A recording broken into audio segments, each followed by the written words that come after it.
Hi, I'm Tucker Dennis, Recovery Coach here at Sunshine Coast Health Center in Pell River.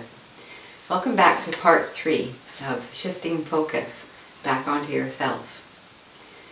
I hope you've had a chance to do some of the exercises that have been included in the material, and I hope that you found them helpful for you. One thing that I was thinking about while reflecting on this material is that when we're in the process of making changes, it can be kind of scary. Fear can come up. And so it's just a good idea, and I want to encourage you to kind of, if you can, as much as you can, sit with that fear and figure out where it's coming from and what the core of that is.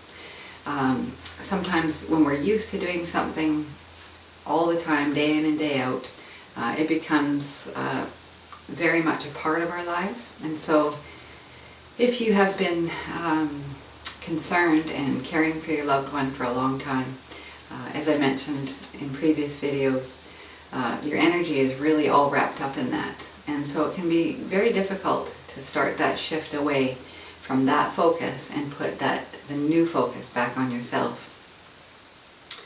As I was thinking this week, I thought of the Serenity Prayer. And I know that that is often associated with AA.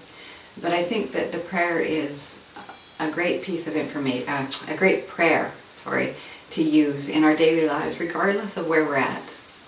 So the other thing that came up was, some people don't like to use the word God. They may have other words for a spiritual source. And so, we can change those words and just accept and let the essence of the prayer sit with us and reflect on that. So you're probably familiar, but the prayer is, God, grant me the serenity to accept the things I cannot change, the courage to change the things I can, and the wisdom to know the difference. And the words that jump out at me there are serenity, of course, which is a calm, tranquil state, and probably a state that we all aspire to.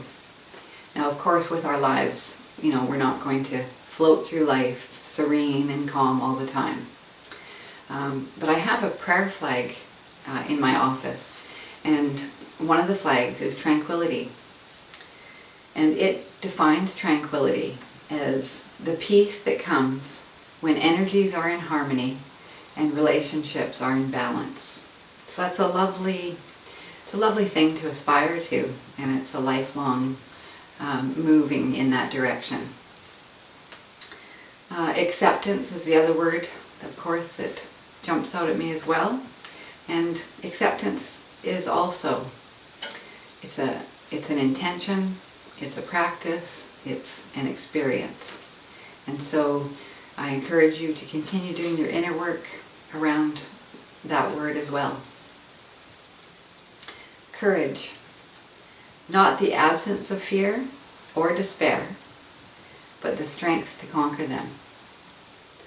So we all experience despair in our lives, and it's accepting that fact is one piece of that, and then developing and nurturing that strength to move through those times.